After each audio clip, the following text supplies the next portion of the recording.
જન્માષ્ટમી એટલે ભગવાન કૃષ્ણની મહિમામાં કહે છે કે સર્વગુણ સંપન્ન, સોલે કલા સંપૂર્ણ, સંપૂર્ણ નિર્વિકારી, મર્યાદા પુરુષોત્તમ ને ડબલ અહિંસક.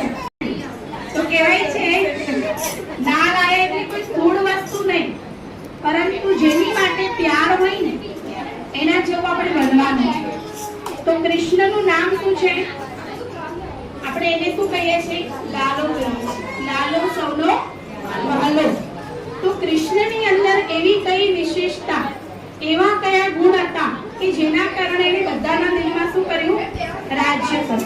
કોઈ દુનિયામાં એવો માણસ નહીં હોય કે કૃષ્ણને પ્યાર નહીં કરતો હોય. આખી દુનિયા કરે છે. અને ક્યારે કરે? કે કૃષ્ણએ એવું જીવન બનાવ્યું ત્યારે. પહેલા આપણે કૃષ્ણને કહીએ છીએ મનમોહક. શું બોલીએ છીએ? બધાના મનને મોહનાર. મતલબ કે જેણે પોતાના શરીરનો મોહ છોડી દીધો, દેહ અને દેહના સંબંધોનો મોહ છોડ્યો, એટલે કૃષ્ણને આપણે કહીએ છીએ મનમોહક.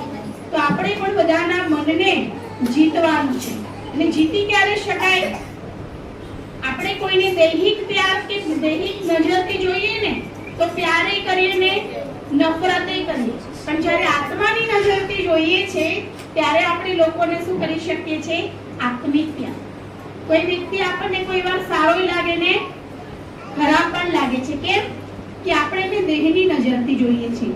તો કૃષ્ણના જીવનની મહિમામાં કહેવાય છે કે એક તો કૃષ્ણને મટુકી ફોડતો બતાવ્યો છે. આજના દિવસે શું કરે? હાંડી ફોડ કહીએ ને. તો કહ્યું કે કૃષ્ણ કોણ હતો? માખણ ચોર. હવે એક વસ્તુ વિચારીએ આપણે કે કલિયુગના નાના ટેણિયા કદાચ એવા હોઈ શકે કે ચોરીને તે ઘરમાંથી ખાઈ લે, પણ કૃષ્ણને કોઈ શું બાકી હતું કે શું ઓછું હતું કે એને માખણ ચોરવું પડે?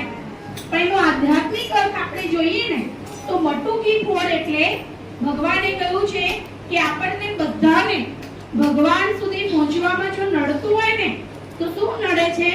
અભિમાન.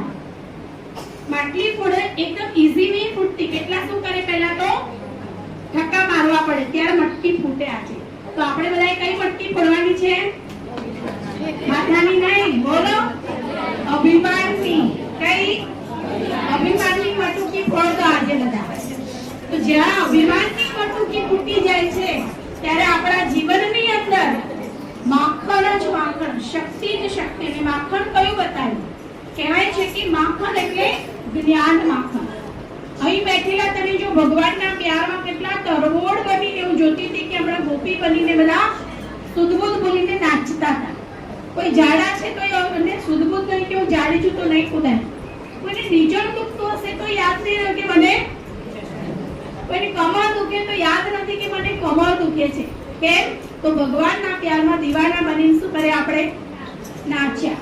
તો કહેવાય છે કે જેને દેહ અભિમાનની મટુકી ફૂટી ગઈ એને શરીરનું ક્યારે થાક લાગતો નથી, હલકા ફૂલ રહે છે. અને જ્ઞાન માખણ એટલે શું?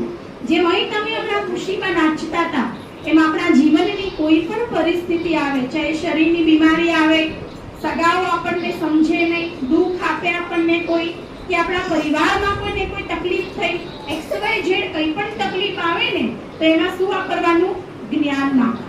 કઈ સમજ? સમજ ને જ્ઞાનને આપણે બીજી ભાષામાં શું કહીએ? સમજ. કમળમાં કમળ કે ગીલે કાદવ અને કીચડ.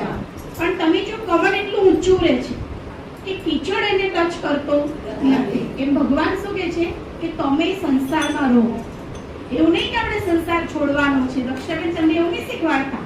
ઘરમાં જ રહો, પણ ઘરમાં રહીને તમારામાં કાદવ કીચડ લાગવો જોઈએ. કાદવ એટલે મેં, મારું, મોહ, ક્રોધ, લોભ, અહંકાર, પરચિંતન, ઈર્ષા, નફરત, આ બધું શું છે? કાદવ છે. અને જો એ મારામાં લાગી ગયું ને તો હું આકર્ષણ મૂર્ત આત્મા બની શકીશ નહીં. મને કૃષ્ણને હર કોઈ પ્યાર કરે એમ મને સમાજમાં, ફરિયામાં હું જ્યાં રહું ત્યાં બધામાં શું કરે? પ્યાર કરે. હા, 99 માંથી એક રહેવાના કે આપણને પ્યાર ના કરે, પણ આપણે તોય શું કરવાનું છે? ફૂલ પર્સન્ટેજ લેવાના છે.